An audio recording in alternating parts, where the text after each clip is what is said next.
Alright, what's going on guys from the project, aka David Rivera, right here for another video, and giving brief thoughts on what happened with this superstar shakeup last night on Raw. Basically, it was actually a little weird. It felt like an episode of SmackDown Live featuring Raw, basically having it with whoever did show up. Well, I'll explain it. Well, we did have actually Elias Sampson having a job now, since he was basically in that Loser Leaves NXT match. So it looks like he's on Raw, which they didn't really mention it. They showed him, they mentioned him, but they didn't really say that he was on Raw officially, I don't believe.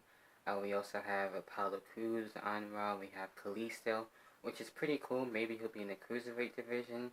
Don't know if he'll be paired back with Sin Cara if he doesn't get traded to SmackDown by tonight. So that's pretty interesting. We have Heath Slater and Rhino on Raw now, so that's interesting. No, we have Kurt Hawkins, even though he's not really doing anything. I would suggest him being paired up with Zack Ryder and having Zack Ryder be traded, but that didn't really happen. So it kind of sucks. Kurt Hawkins is really now a jobber, unfortunately. So that was a little, I guess.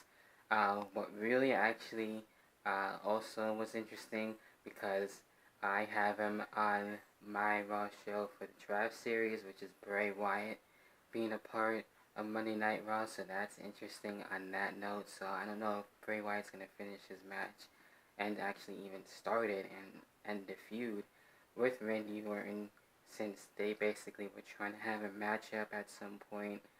So that's going to be interesting, the House of Horror match. I'm curious how that was going to be able to turn out to be. Maybe some sort of Hell in a Cell or something like that. So I'm not really too sure what would happen in that House of Horrors match, even if it does get to happen. We got The Miz and Maurice there on Raw, so, that wasn't too bad. That's fine with me. I can deal with that. So we'll see where that goes. Also, with the women's side of things, that was really cool to see Mickie James. I actually marked that. A little surprised that she ended up being on Raw, also with Alexa Bliss now on Raw, now looking to actually side with Nia Jax and stuff. So, just to name a few, I think I basically got everybody, if I'm not mistaken. So that's pretty much everyone in the nutshell so far who's been traded from SmackDown over to Raw now. For SmackDown, I can kind of see getting traded as of right now. Also, when we had Dean Ambrose, the Intercontinental Champion, there on Raw. So now Raw has two mid-card champions. So I'm thinking, even though Kevin Owens and Chris Jericho are going to face for the U.S. title at Payback, which is still kind of weird, but in a way sort of makes sense to have that payback, if you will, with Kevin Owens and Chris Jericho. But I think Kevin Owens would still go over to SmackDown with the U.S. title, depending on if Chris Jericho wins it. It just kind of is a little bit of a mess, if you ask me on that. I don't think champions would be affected in this.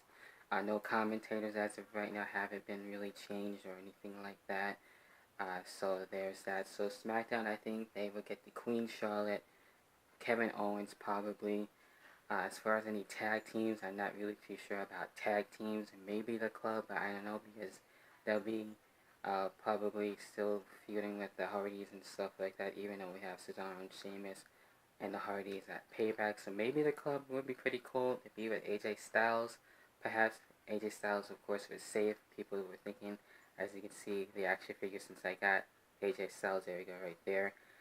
So we'll see what happens when it comes in terms of who else is going to be able to be a part of SmackDown. So Raw kind of is feeling like a little top heavy, where SmackDown is basically like a little down on superstars. So I wouldn't be too worried about that. I'm sure whatever is Raw's game will also be SmackDown's game as well.